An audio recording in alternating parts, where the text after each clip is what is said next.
Today I'm working on another Lori Holt quilt block, and today it is this chicken foot block. So I am going to get started in sewing, and I also have out my leaders and enders, so I am sewing up these 9-patch blocks. And I have my bin over here. Whoops. Well, it's not a bin, it's a little dish, metal dish that I have all of these in. This is an old baking dish that was actually my great-grandmother's, so that was way fun to get that from her. I did keep it in my kitchen for a long time, but it is really worn and like tarnished and stuff, and so I decided to use it for crafting. So now I'm using it for these leader and ender blocks. And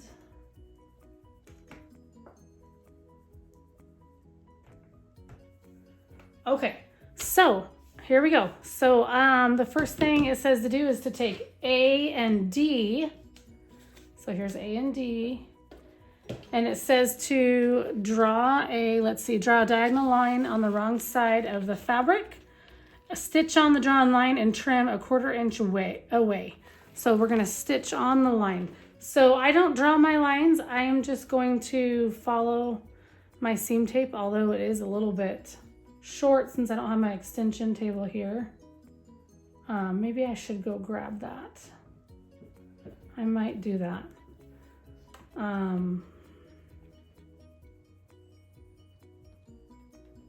Sometimes I just kind of eyeball that, but I could go, I'm going to draw the lines on here and I'll be right back. Okay, so I just went ahead and drew lines on the diagonal here. And I'm just double checking. It says stitch on the line. So here we go, stitching on the line. So these are all trimmed and now I just need to press them with an iron. Okay, so these are all pressed with an iron. And now the next step says I need to take E and B and stitch on the drawn line and trim. So E and B, it says there's gonna be 16 of them. So I think there is 4 of each. So 4, 8, 12, 16, and then I have my pile of B blocks here. So I'm going to chain piece here rather than do one at a time. And I'm going to use a seam tape because I can on these ones since they are small enough squares. So I'm just lining that up with this red center line. And I'm going to do this for 16 of them. Okay, I got all of these trimmed and pressed. And now I just need to lay them out. So I still have C and F.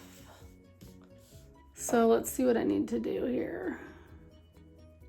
So these are the blocks. The first blocks I'm going to do are the ones with the F. So they are my blues. So I'll get my blues. And it says that this has to be going face down, face down. Let's start here. And like this. And like this. And then these ones go like this and like this. Okay, so let's do that again. Oh, and I already have these backwards. It's supposed to be like this. I do get kind of challenged on my directions sometimes. Okay, so the colors go to the right there. And then here they go to like the bottom left. So I guess if I tell myself that, maybe I can figure that out. Okay, so I'm going to sew these two together. So I'm just going to pin this and then sew it up. On here, I will show you a little trick. So when I'm pinning this, okay, I'm going to make sure that this lines up here. And then I also want these points to line up here like. So what I do is when I flip these over, I have these seams nest. So you can see how the white is going this way. And then right here on the front piece, and then it's going this way on this piece. So those fabrics, when you push them, lay them together and kind of feel with your thumb and index finger, I can feel that they are nesting together. And so I'll just put a pin there, and then those should turn out really nicely. And then I do the same thing with the nesting here on this seam as well. But I really like the nesting method. It really does help. And I really like doing it over here too, because then I'll have those seams right here line up really nicely. So I have this nested together. It looks okay. I'm gonna try one more time.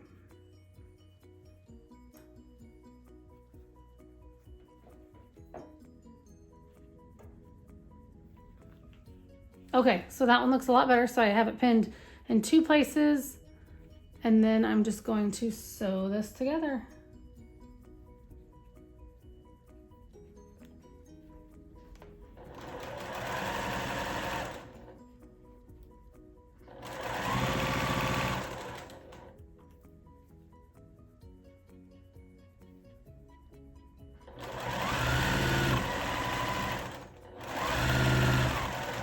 Okay, and once again, whoops, I think I didn't take that pin out.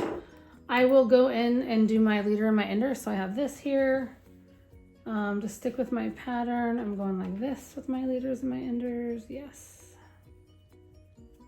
So these leaders and enders, like I said before, they do take a little bit more thought than my previous leaders and enders, because my previous leaders and enders, when I did my Dresden plate last year, I was able to just sew and not think when I was sewing those wedges. But for this, with the 9 patches, I kind of have to think about it, because I just want the placement of the prints to be kind of somewhat organized.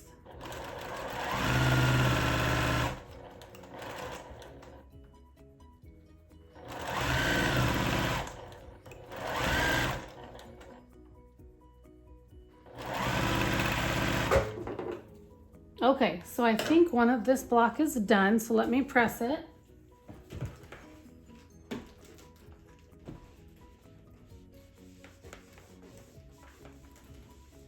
So I just want to show you with the nesting how it looks. So when I nest up those corners, or I mean these points, I guess I would call them, and I just think it makes a really nice point. So anyway, so that's one of these chicken foot blocks, and now I have to do the same thing for this blue one.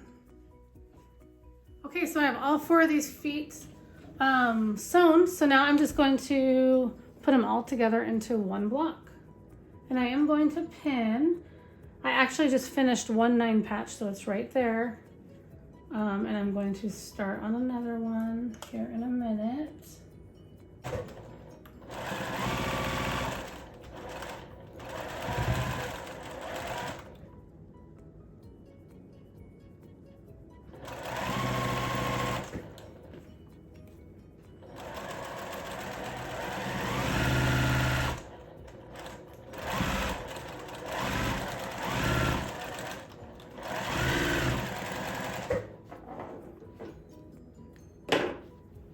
So here is that 9 patch block that I finished. So I just need to press that. And then this is sewed together. I need to press that. And then I have some more squares cut. So I want to assemble another 9 patch block. I'm just trying to figure out the layout. So I actually have 3 and 3 of each of these, but I only need a total of 5. So now I'm like trying to figure out what I want to do. With these. I don't know how, when I stacked them together, I miscount. And I had an extra one, so that's okay. All right.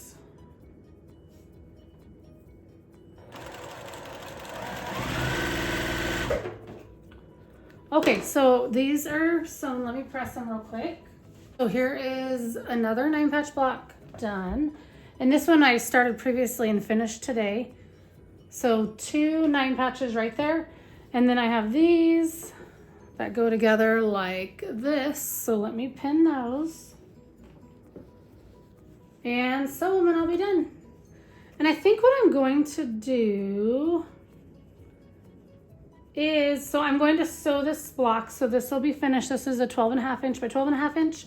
But once it is sewn into the quilt, of course, it will be a 12 by 12 because you have your seam allowance. But when I get done with this block, what I want to do is I'm going to finish up this 9 patch that's sitting here. Let's see if you can see it right here. It's the red print fabric with the white background fabric. But what I'm going to do is I am going to finish up that 9 patch so that when I get done with a block like this, I have a completed 9 patch. You know, I might have 1 completed 9 patch, I might have 2 or more, who knows. But I think instead of stopping with my 9 patches right in the middle, I would prefer to have a finished 9 patch.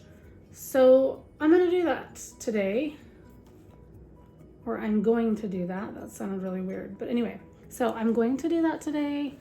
Let me check my seams here. Yep, they all look pretty good. So I'm not sure if I mentioned this, but I considered having this be my fair quilt because I do like to enter a quilt into the fair every year. I don't have any ideas on what to make. So I thought maybe I should enter this into the fair.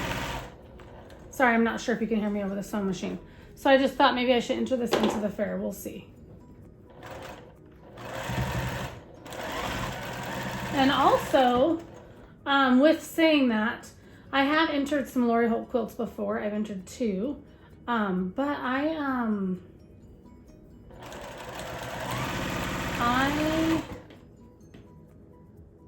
just think this would be a fun one to enter again. Another Lori Holt. And each of the Lori Holt quilts I've entered 2, and they've both been different. And this one will be different too, because on this one, I'm going to have the, what am I going to have? Let me think about that. I am going to, oh, this one's going to have the sashing that is,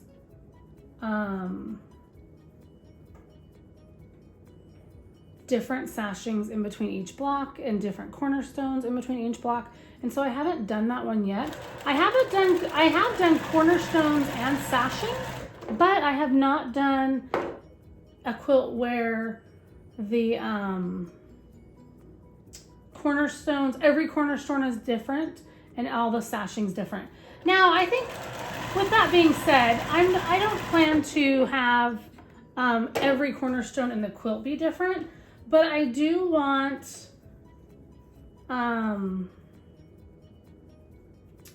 it to be a huge variety of fabrics. So anyway, there will be repeats. So it's not like I'm going to have, 50 cornerstones and they all be different fabrics. Honestly, that is not my intention. So I just want it to be very scrappy, and I'm going for a scrappy look.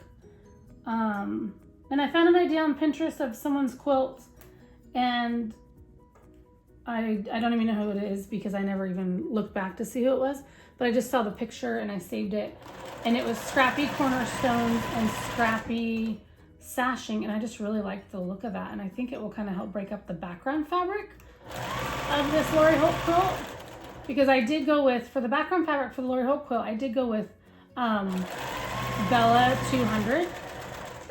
So I do think, it will help with that breakup of that solid in the quilt. Okay, so I did finish my quilt block, but I am trying to finish up this 9 patch here, and then I'll press them both, and then I will be done for the day.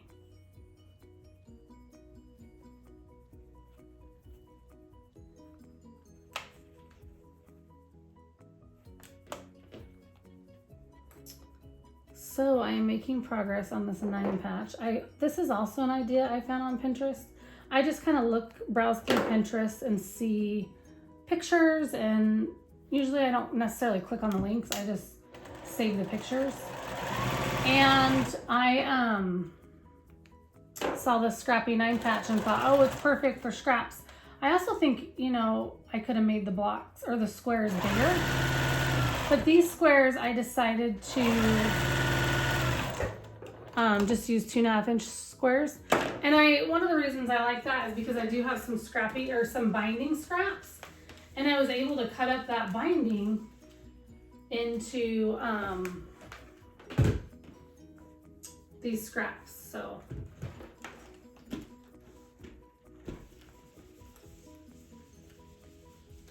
okay, so I am just doing this what's it called, chicken foot block. I'm just pressing it with an iron, and I talk over here by my iron. I don't know if you can hear me much, but anyhow, okay, so I just got done with this chicken foot block. I also finished this 9 patch, so I do have a few more 9 patches to add to my pile. So those are the ones that I finished there. And here is my chicken foot block. I think it turned out really cute. I'm happy with it. I love the colors. I really am loving this red. Thanks for watching. See you guys next time. Bye.